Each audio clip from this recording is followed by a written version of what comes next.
বন্ধুরা good afternoon. দেখুন আমাদের বাড়িতে আমার দিদা ভোগ দিচ্ছে, এই দেখুন এই ভোগ দিচ্ছে, ঠাকুরকে খেতে দিচ্ছে। আর দেখুন আমার যেসব বাড়িতে বলছিলাম না যে কুটুম আত্মীয় স্বজন আছে, এই বসে বসে খাচ্ছে, তাই ওই দেখুন বসে বসে খাচ্ছে। ওই দেখুন খাওয়া প্রায় হয়ে গেছে, খাচ্ছে। আর আমার মা দেখুন ওই দেখুন পিছনে করে থালা বাসন ধুচ্ছে।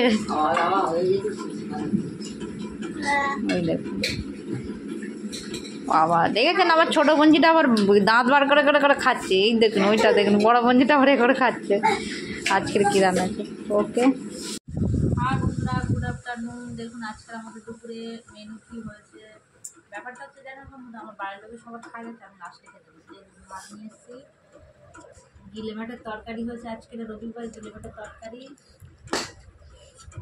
আলু দিয়ে কুমড়ো দিয়ে মাছের ডিম দিয়ে চচ্চড়ি, আর সাথে আছে শসা আর ভাত। এবার খাবো। বিশেষ করে জানেন না, এই গিলেমেটের তরকারিটা আমি রান্না করি মা করে, আজকে রবিবার তো ওই জন্য গিলেমেটের তরকারি। গিলেমেটের তরকারি খেতে খুব ভালো লাগে, আমার বাড়ির সবাই পছন্দ করে। কেউ ভিডিওটা স্কিপ করবো না, দেখ।